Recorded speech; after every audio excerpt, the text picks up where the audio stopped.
Иншалла биздин Ханафи мазхабта бардык суроого жооп бар. Кайсыл хадис болсун, кайсы сөз болсун, бардыгынын жообу бар. Болгону китептердин ичинде да.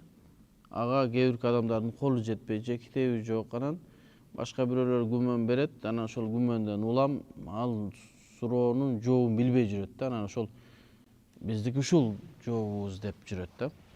Ошого кийинки сабакты мүмкүн атайын ушул комментарийлерди ачып туруп ошого илимий жооп беребиз. Демек айда чоң дооматтар, чоң маселелер коюлган да.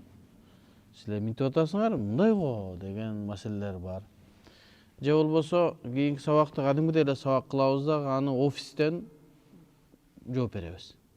Аны ошо YouTube'га, анан Facebook, башка жактарга, Instagram'дарга чыгарабыз.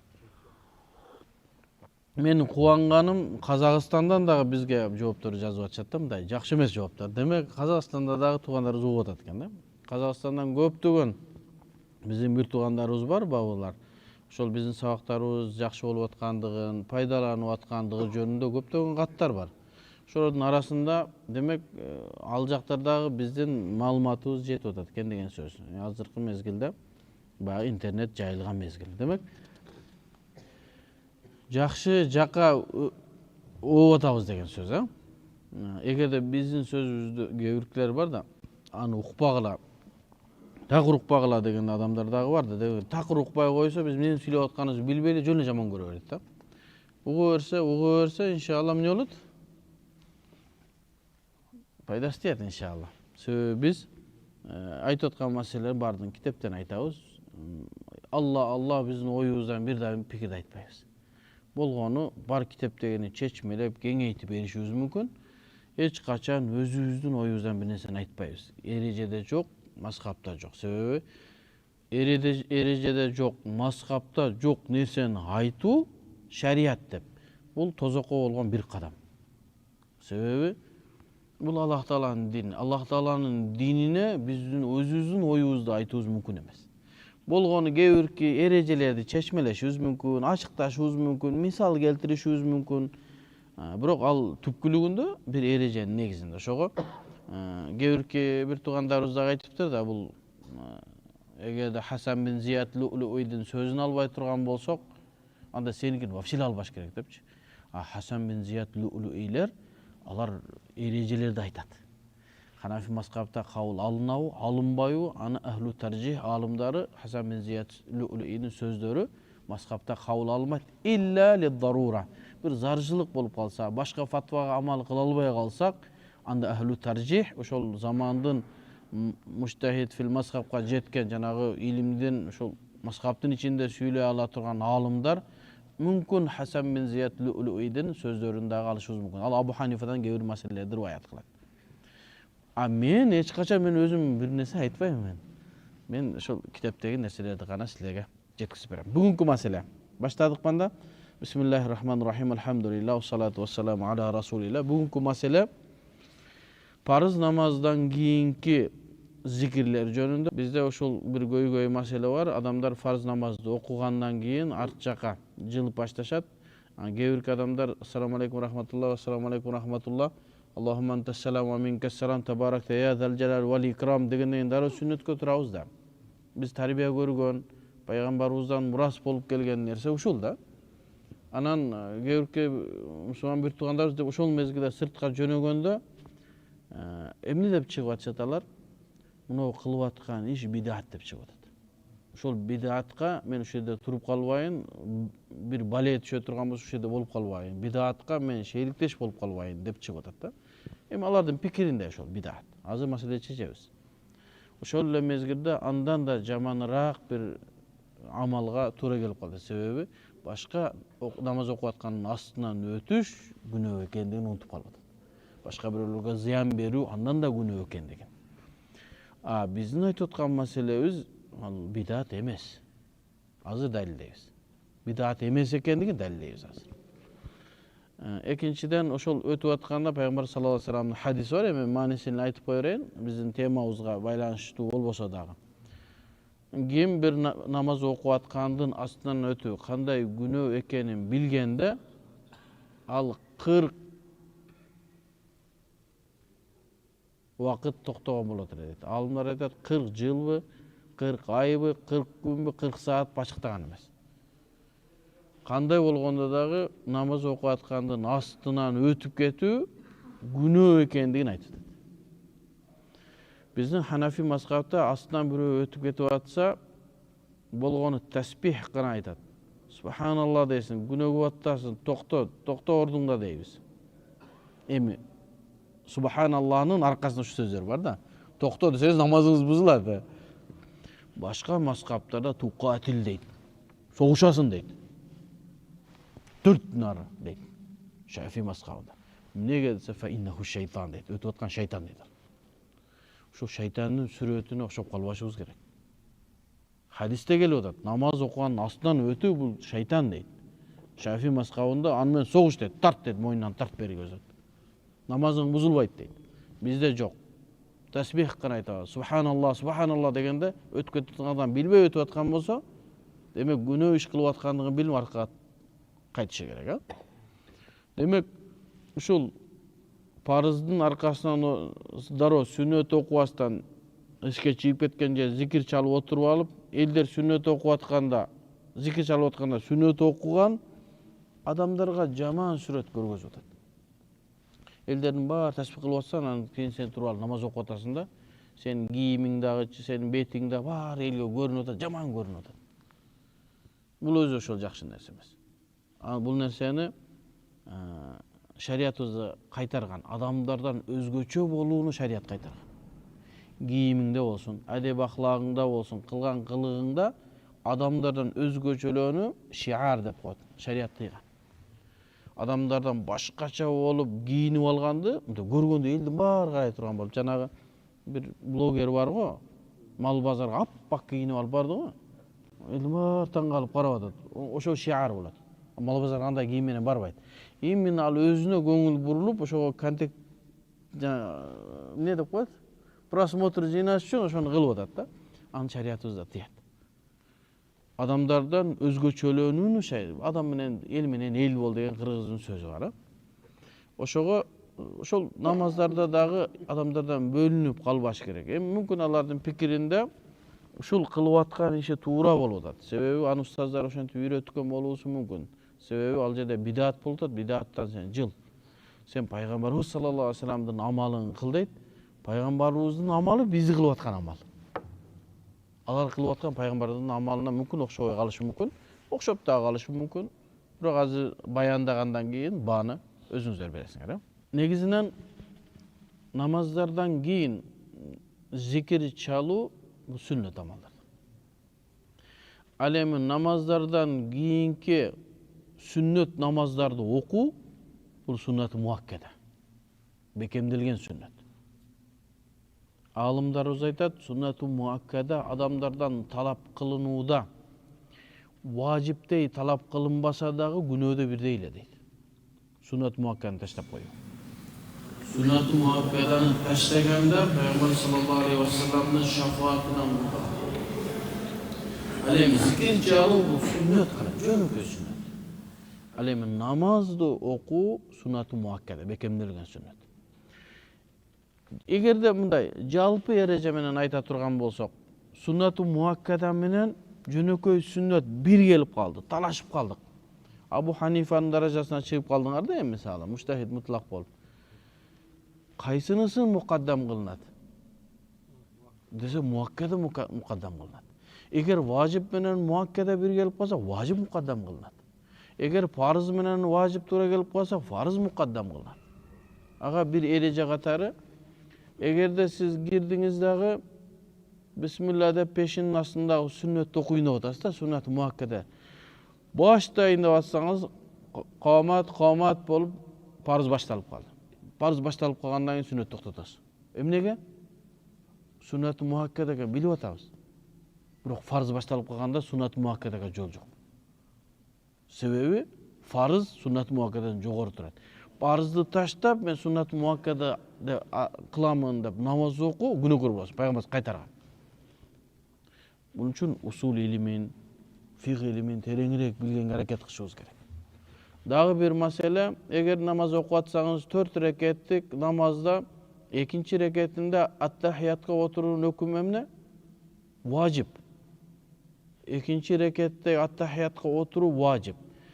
Отурбастан парызга туруп кетсеңиз, намаздын акырында адашуу саждасын кылышыңыз керек, важип таштагандыгы үчүн. Ал эми 4-чү рекеттин акырындагы бул парыз, ошону унутпагыла. Эми бир адам аттахиятын окуп туруп, окубастан туруп 3кө туруп кетти да. 3кө туруп кеткенде абал каралат дейт. Эгерде бутуң жазылып саждадан алысыраак болуп, кыямга жакын боло турган болсоң, анда кыямга туруп кете бересиң, кайра отуруп аттахиятын окубайсың дейт. Эмнеге десе, себеби кыямга жакын болуп калдың, кыям фарз дейт. Кыямга жакын болуп калганда фарзды таштап кайра важипке кайтсаң, кайра күнөөкөр болосуң. Эгерде туруп бутуң мынтип бүгүлүп атканда эстеп калып, кайра отура калсаң, сен отурганга жакын, жана биринчиде саждага деп, отурганга жакын дейли. 4-чү рекетте кыямга жакынсыңбы же отурганга жакынбы, ошону каралат. Эгер кыямга жакын болсо, кыямга туруп кетет, себеби кыямга турган фарзга жакындап калдың, фарзды таштап важипке кайтылынбайт. Ал эми бутуң бир аз болуп калса, демек сен важипке жакынсың. Анда кайра сразу отурасың дагы, эмнени окуйсуң? Аттахиятты окуйсуң. Биз ибадаттарыбызды эрежелер менен кылсак, ошондо анан кийин пайгамбарыбыздан саллу кама раайтумуни усалли, мен намаз окугандай окугула деген ошол эрежелерди билсеңиз анан ошондой болот. Өзүң эле мен пайгамбарыбыздай окуп атам десең болбойт. Эрежелерге туура келсе, фарзы фарздай, сүннөтү сүннөттэй, важибы важибдай, мустахаб мустахабдай, макруху макрухтай бардыгын көңүл бурушубуз керек. Анын сыңарындай, эгерде макул дейли да, мына далилдерге келе электен мурда. Өкө сага мындай болуп калды. Тасбих тартышың керекпи? Же сүннөт окушуң керекпи десе, сүннөт окулунат. Себеби тасбих жөнөкөй гана сүннөт. Ал эми сүннөттү окуу сүннөтү муаккада. Бирок эми алымдардын да пикири бар, бирөө сүннөттү окубай зикир кылып ийсе деле сүннөттөн өтөт деген, бирок жакшы эмес деген, бирок биз жакшысын кылышыбыз керек, Биз жакшысын үйрөтөбүз. Ал эми бир мүмкүнчүлүк болбой кала турган болсо, экинчи маселеге өтсөк деле болот. Маселеге кайттык. Фарыздан кийинки зикирлер кандай айтылышы керек? Биринчи эреже. Ушул эреже менен кетсеңиз, пайгамбар саллаллаху алейхи вассаламдын намазына 100% туура келген болосуз. Биринчиси. Кайсы бир парыз намаздын аркасында сүннөт боло турган болсо, сүннөт муаккада боло турган болсо, зикирди сүннөттөн кийин кылынат. Себеби сүннөт муаккада алдын болот. Кайсыл парыздан кийин сүннөт муаккада болгон намаз жок болсо, зикир кылынат. Шуну эле кармасак, бисмилла, амалыбыз жакшы болот. Багымдат намазынан фарыздан кийин сүннөт барбы? Жок, демек зикир кыласың. Асыр намазынан кийин сүннөт барбы? Демек зикир кыласың. Пешинден кийин сүннөт барбы? Демек сүннөт окуйсуң, анан зикир кыласың. Шамдан кийин сүннөт барбы? Сүннөт окуй, зикир кыласың. Коптандан кийин дагы мына ушундай. Эми бул маселени көп эле аалымдар биздин Ханафи мазхабта баяндап аптыр. Бул намаздын сыртында сүннөт болгондо бардыгы билген, ошон үчүн китептерде көп баяндаган эмес. Кээ бир аалымдар баяндаган, ошолорго токтолобуз. Имам Шурумбулали, чоң аалым, Ханафи мазхабтагы мутааххир аалымдардан, бирок чоң аалым. Ошол айтат: "Ал-кияму иля суннати муттасилан бил фарди маснунун." Ал-кияму иля суннати. Сүннөт окууга туруу муттасилан бил фарди. Фарзга байлап туруп аркасынан сүннөткө туруу маснун, ушул сүннөт дейт. Бул кайсыга айтып атат?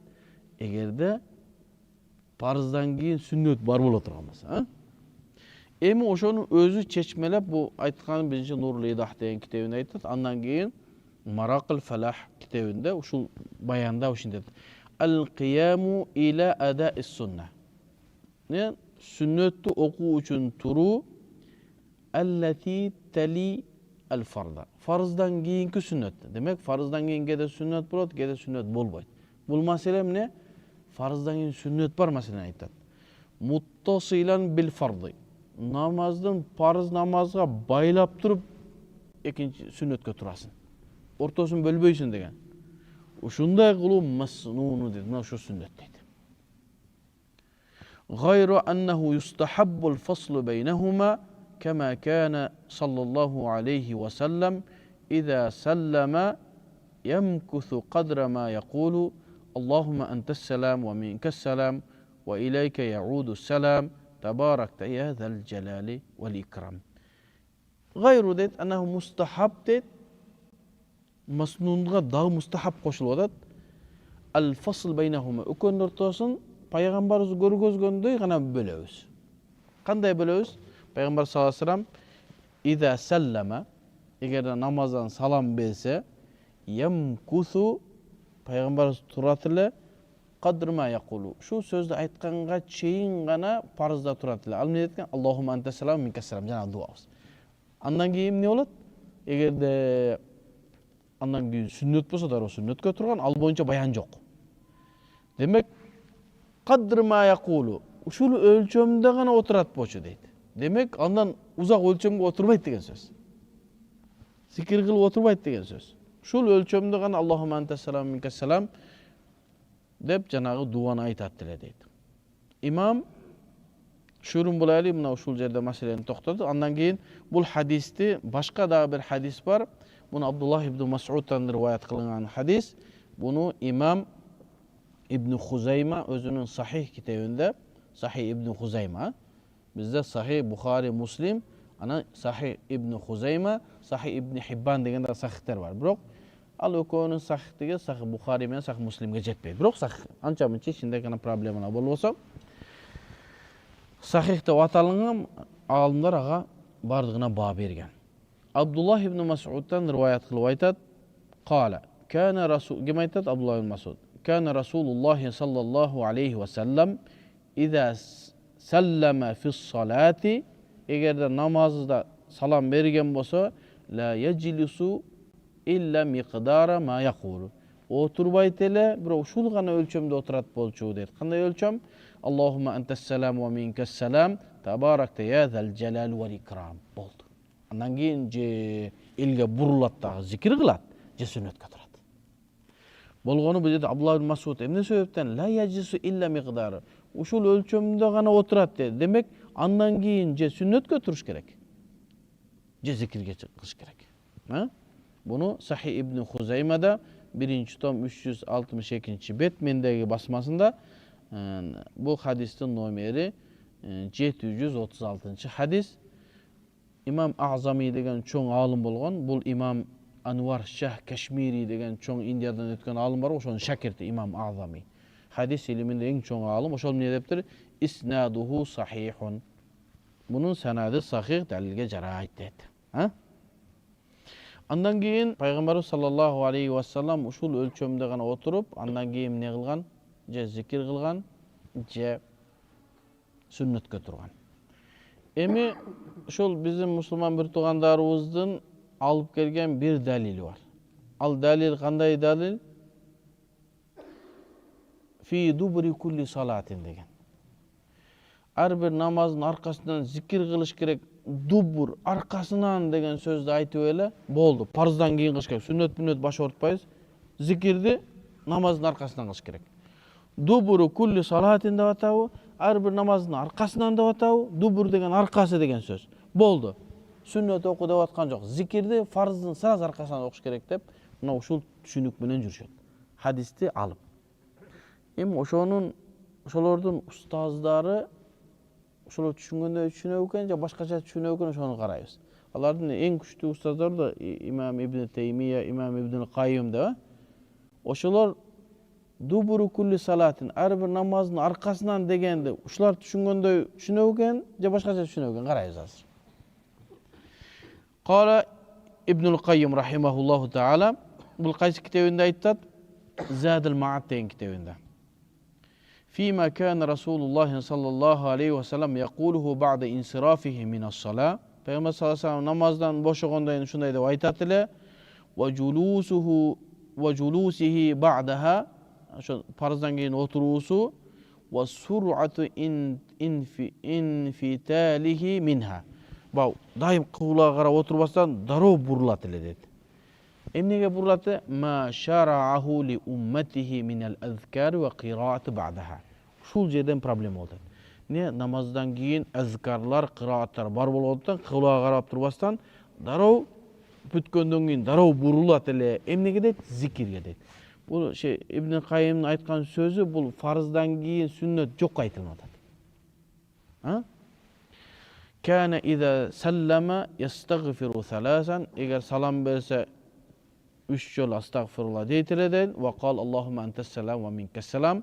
Табаракта я зал жалал вал икрам. Жанагы эле хадис. ولم يمكث مستقبل القبلة إلا مقدار ما يقول ذلك.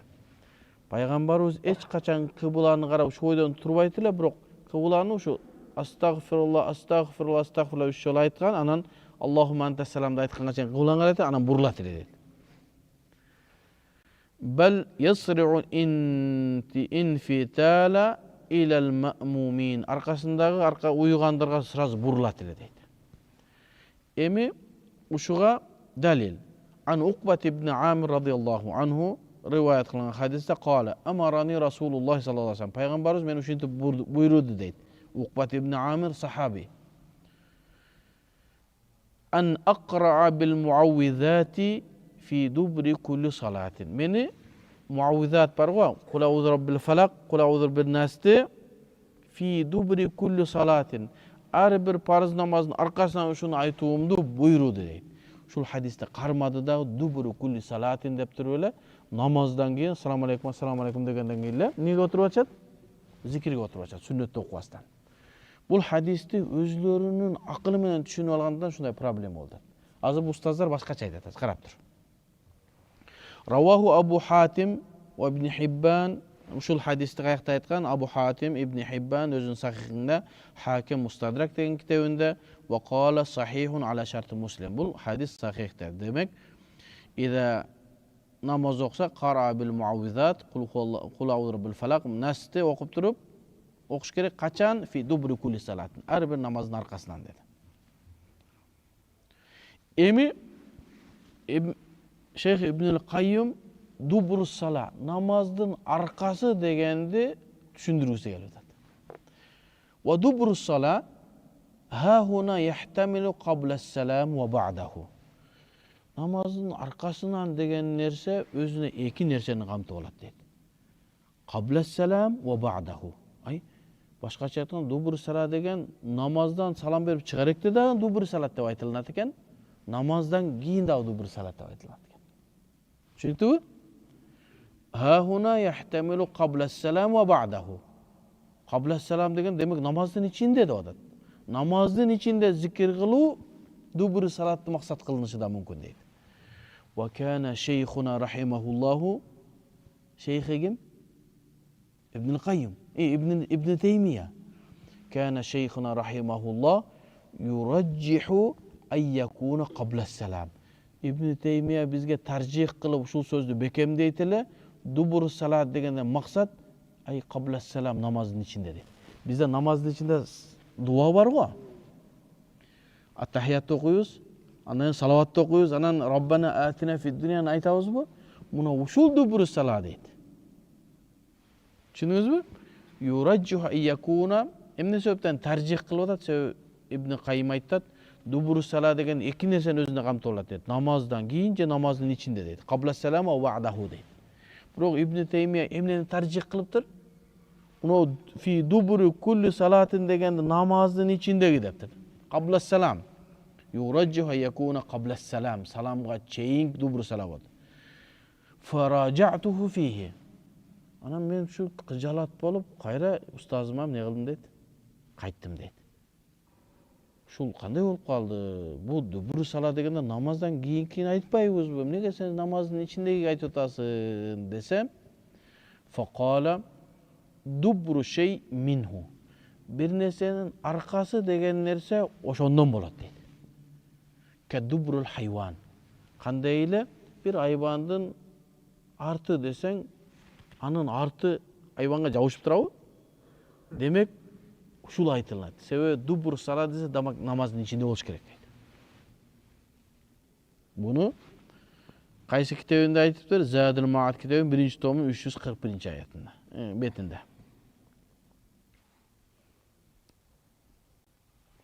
Эми Ибн Кайымдын сөзүн мен шархтап бердим. Эми алымдар кантип шархтайт экен, анда окуя. Шарху калами Ибн Кайым. ابن القيم يتحدث هنا عن معنى العبارة دبر الصلاة. Bu yerda Ibn al-Qayyum namazın arkasından деген сөздү бизге чечмелеп атат дейт. Al-waridu fi ba'd al-ahadis. Hadisтерде келди го. Misli qawlihi sallallahu aleyhi ve sellem men qala fi dubri kulli salatin, kim namazın arkasından şunu aytkan bolsa деген hadisler var. İza faraga min as-salati, eğer namazdan bütkön bolsa fi dubri kulli salatin деген neseni hadisтерде келген, ошондо fi dubri sala, namazın arkasından дегенди бизге түшүндүрүп атат дейт. Wa hadhihi al-ibaratu qad tahtamilu ma'nayayn. Dubur sala, namazın arkasından деген нерсе эки нерсени өзүнө камтып алат дейт. Qabla salam, salam berүүдөн murda, o ba'da salam. Namaz salam bергенден кийин. Биринчисин шактайт. Qabla salam ay fi akhirus salati, namazın akırında qabla en yusallimal musalli, namaz assalamu aleykum dep salam berilekten murda deydi. Ba'da salam, salamdan keyin degen sözü ay ba'dal intihai minas salati, namazı bütürgöndөн keyin deydi. Wal khuruju minha bis salam, söz namazdan salam da aytıp çıgabız go deydi. Buna uşul iki mani deydi. وكان شيخ ابن القيم هو ابن تيمية. ابن تيمية emneni tarjih kılıp atıptır? Yurajjihu ma'nal awwal. Birinci ma'nini tarjih kılıp oşonu jogorra kılıp atıptır. Algandayken en takunal azkarul maqsudatu, maksat kılınıp atkan zikirler kayakta boluş gerek. Bi duburus salati, namazın arkasından tuqalu qabla salam. Salam aytpastan turup aytış kerektir. Biz Rabbana atina fid dunyani aytabız go. Duburu salat degende İbn Taymiye şunu düşünüyordu. Faqala lehu İbnül Kayyim mu'taridan. İmam İbn Kayyim şunu düşünböy kalıp durup karşı bolup ayttat. Kanday dep koydum? Faraja'tuhu dep atpay, kayra surap atam, kanday bolup kaldı buyagı? Biz namazın içinde boş gerek, sırtında boş gerek, içinde dep koydunuz ustaz dese. Febeyyene İbn Taymiye. İbn Taymiye ağa şunu açıkta bertir. Ta'lilehu li zalika. Emne sebepten ek sözdün birösün qabla salam, namazdan murda dubur sala degen mani çıgat degenligin sebebini aytıp berip ne? Qailan dubur şey minhu ke dubrul hayvan. Bir nersenin arkı degen nerse hayvanın artı degen deyle deydi. İman çeşmeyet. Ay kema enne dubrul hayvan cüz'un minhu gayru munfasilin anhu. Hayvanın arkası, janwardın arkası degen söz cüz'un minhu. Hayvanаттын ошо bir bölügü deydi. Gayru munfasilin anhu. Andan bölünüp turbayt deydi. Oşonu dübür dep aytat. Demek bir eşekte aytып atsaң, eşektin arkası şu dübür bolot eкен, al bölünbeyt. Fa kezalika dubrus sala. Oşondoy ele namazın artı degen dagı mına oşondoy ele cüz'un minha, ay namazın bir bölügünөн deydi. Başkaça aytkanda assalamu aleykum rahmetullah, assalamu aleykum dep rahmetullah desең, oşo namazdan çıkıp ketесиң, sen bölünüp çıkıp ketip kalıp atasың. Bölünböş gerek deydi. Ha? Kezalika dubrus sala cüz'un minha. Demek namazın arkası degen namazın bir bölügü ay kayra düşündürüldü. Huwa ma qabla salam, namazdan salam berip çıgelekten burada dedi. Mubaşaratan, tüzden tüz, leyse ma ba'dahu, salam bergenden keyin emes deydi. Demek hadislerde gelgen, anın her bir namazın arkasından zikir kılga degende, bunu taksırlar özlerinin ustazları düşüngünde düşünmeye atıptır. Özlerinin ustazları İbnül Kayyim, İbn Teymiye al duburu salat degen namazın içinde duan aytıp atıptır. Bizdekiler duburu salat degen namaz salam bergenden keyin zikir kılacak. Demek özlerinin ustazlarındagı sözün düşünmeye atıp degen söz. Biz bunu memnun aytkız geldik. өзүңөрчө эле хадистерди түшүнө бербей эле келгиле мазхабка келсеңер, мазхабты эле кармасак эле ушу бактыруу болобуз, эч бир проблема жок. Болгону ал мусулман бир туугандарыбыз суннаты муаккада сооптордон курук калып калгандыгы үчүн күйгөнүбүздөн айтып атабыз, душмандыктан эмес. Алар биздин бир туугандарыбыз. Алар өлсө, мен жаназасына барамын. Мен өлсөм, алар келиши керек. Алар өлсө, мен жаназасын көтөрүшүм керек. Мен өлсөм, алар көтөрүш керек. Биз ла иляха илля Мухаммад Расулулла. Талашыбыз бул динди гана, ушул динди туурараак түшүнөлү деген гана талашта. Душмандыкта эмес. Эгерде алар мени душман көрүп аткан болсо, мен аларды дос көрөм. Себеби алар биз мусулман бир туугандар. Болгону ибадатын оңдойлу. Мазхабты кармасаңар, пайгамбарыбыз көргөзгөндөй болобуз деген эле сөз. Демек, жанагы айтылып аткан маселе биздин аалымдардай болуп эле, жанагы эрежени койсок, кайсы бир парыз намаз, ал парыз намаздан кийин сүннөт боло турган болсо, дароо сүннөткө турабыз. Ошон үчүн эмне деди? Ал-кыям илесу муттасилан бил фард. Себеби суннаты муаккада. Пайгамбарыбыз эмне деди? Аллахумма анта салам минка салам деген өлчөмдө гана отурду деди. Гана деп атат. Демек андан артык отурган жок. Кээбиктер айтат да, пайгамбарыбыз элге бурулуш үчүн гана ошол мыкдарда отурган. Десе, гана деген сөз ошол хайаттан такыр башка амалга өтүш керек деген сөз. Зикир ушул гана деген сөз. Андан кийин эмнеге туруш керек? Сүннөткө туруш керек деген сөз.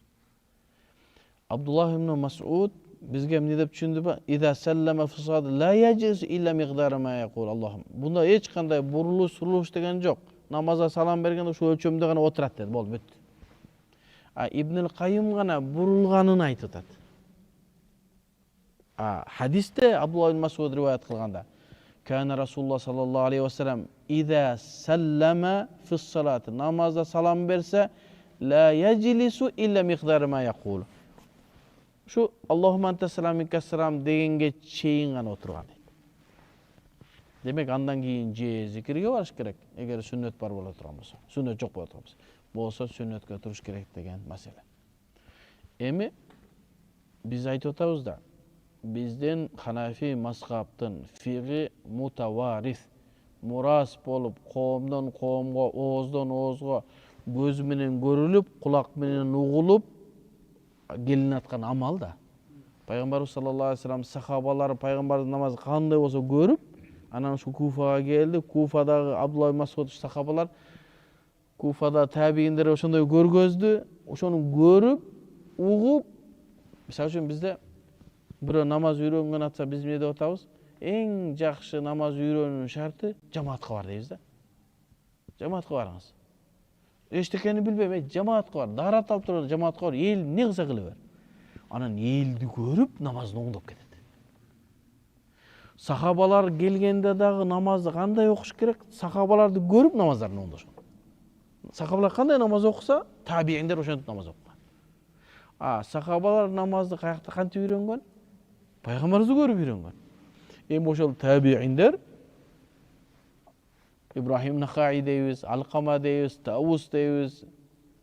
Ошол сахабалардан кандай көргөн болсо, Абу Ханифа ошондой үйрөттү да.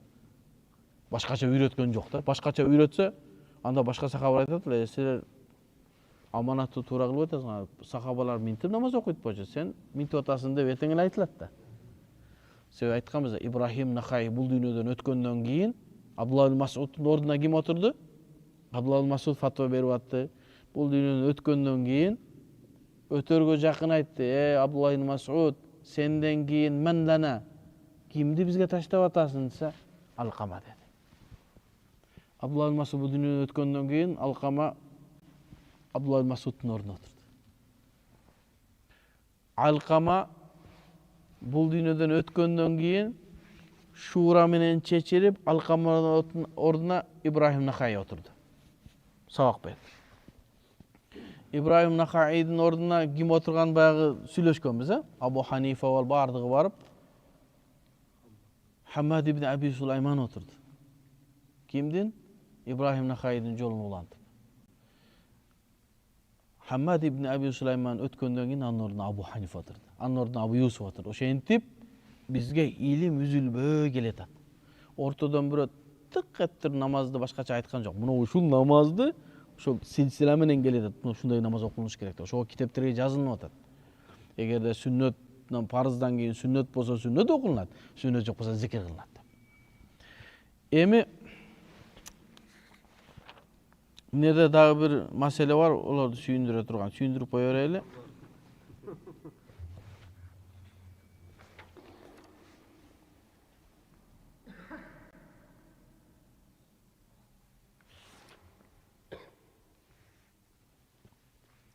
İmam Halvani деген bir çoğun alım var bizde. Hanafi mazhabda çoğun alım. Söz etibarı alın alım. İmam İbn Kemal Başa, Kemal İbn Humam ne deydi? Şemsel Eyyimme Halvani'den nakıl kılıp aytat radıyallahu anhu annahu qala la ba'sa bi qira'atil avradi beynel faridati ve sünnah. Emi bir nesi olup farz menen sünnetin ortasında sünnet var, biroq zikir kılıp kalsam ne olur? Sünnet götürübastan daroo zikir kılıp kalsa la ba'sa dedi. Makul estek emas. Sünnet koy, neyle soğuşup otasыңар? Sünnet.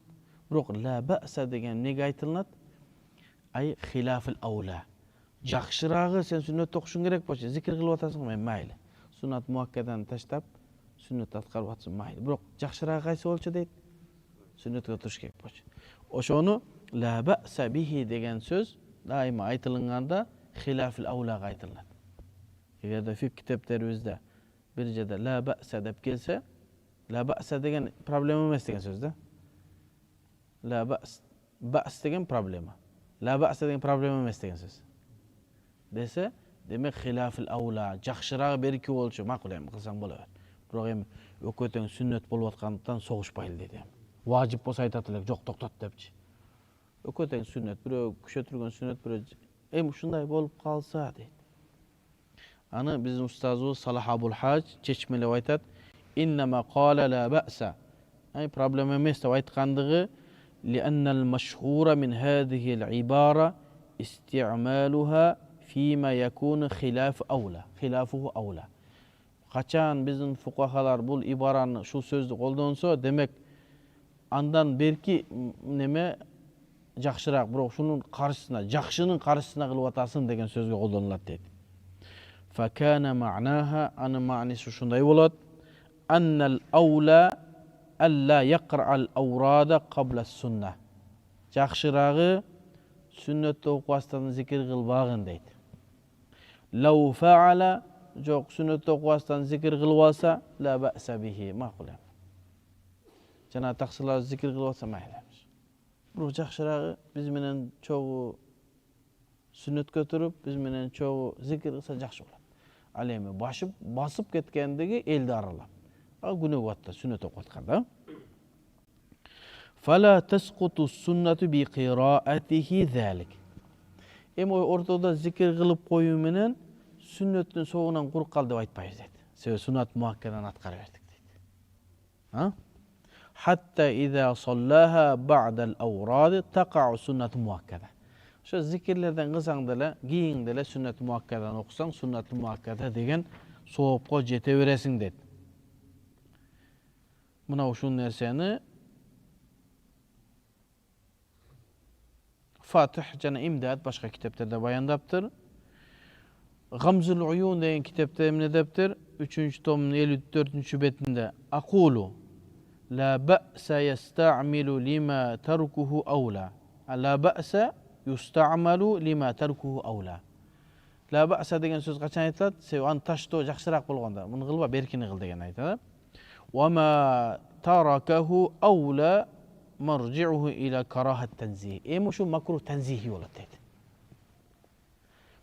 Gamzul Uyun'da sünnet muakkadan okubastan zikir okurup alan makruh tanzihi deydi. Biz makruhga düşpөгөнгө эмне кылышыбыз керек? Аракет кылышыбыз. Анан yustafadu minhu deydi. Em doktor Salah özünün paydasını aytат. Anna qira'atal awrad beynel faridati ve sünneti makruhun tanzihan. Sünnet okubastan turup farz menen sünnetin ortasında zikir çalıp oturup algan makruh tanzihi bolat dedi. Soğuştun gereği yok dedi. Urushtun, talashtın gereği yok. Bırak bid'at degen emes degen aytılgan. Adamlar oşondoy kılıp oturup zikir kılуу bid'at degendigi üçün çiğip ketip atышат. Demek al bid'at emes, belki oşentip zikir çalıp oturup alуу Peygamberimizdin masnun degen sünnetine karşı gelip makruh tenzihi olup kalat eken. Ve sallallahu teala hayri halk Muhammed ve ala alihi ve sahbihi ecmaîn. Allah Teala barınızlardan razı olsun. Demek natijani aytıp koyalım. Natijam ne oldu? Жақшысы zikirdi kaysı bir farzın arkasından sünnet olsa sünnetini oğana zikir kılabız. Eğer de sünnet çok bola turan bolsa anın arkasından zikir kılabız. Mına uşul masnun жақшы eken. Eğer de berkinde karşısını kılıp bolsa hilafil avlanı kılgan bolat eken, al kılgandığı makruh tenzihi bolat eken. Soğuşuğa jol jok. Hem gevrki meçitte şonday olup kaltat, zikir çalıp aytasың, astagfirullah, 3 duanı kılbasak bolboyt dep soğuş bolup ketip da kedeşip. 3 duanı kılış, mına aytып oturup çoğu dua kılış, 3 dua degen gana birinci Ayatal Kürsü'nü okuyup, anan keyin Subhanallah, Subhanallah'ını okuyubuz, Allahu Ekber, Elhamdülillah okuyubuz, andan keyin Kur'an okulat, anan dua kılat. Bul Orta Aziyanın gana ürp adatında bar nerse. Bul Hanafi mazhabtın özü de aytуу biraz toora bolbady. Bizdin Orta Aziyadagı salt, elge talim kılуунун bir uslubu. Kılsak Orta Aziyadagı bir ürp adatты kılıp atabız. Mekke'de onday jok. Onday jok. Mekke'de emes, başka Hanafilerde dele jok andayçı. Bizdin Orta Aziyada gana şunday nerse var. Ana bul jerde bir nerseni aytışты unutup kalıp, ошону aytıp koyun. Janagı nemeni aytıp atpadık bela. Arkasından janağı Subhanallah'ın 33 yolu, Elhamdülillah, Allahu Ekber 33 yolu aytu kayaktan gelip çıkan dese, Peygamber sallallahu aleyhi ve sellem'ga muhacirler gelip durup, kembagal muhacirler ne degen? Bizde deyt, bunu baylar sadaka kılуу menen, başka жақсы işler kılуу menen soğupta көйüp ketti. Bizde akçabız yok, emne kılabız şu soğuptan kalıp kettik dese, Peygamber şu duanı üretken ha. Tusabbihuna ve tukabbiruna ve tuhammiduna dubur kulli salatin. Namazın arkasından şu okusa ошондой соğukka жетесиңер degen hadiste aytkan. Demek bul Peygamberimizdin daim kamalı emes eken.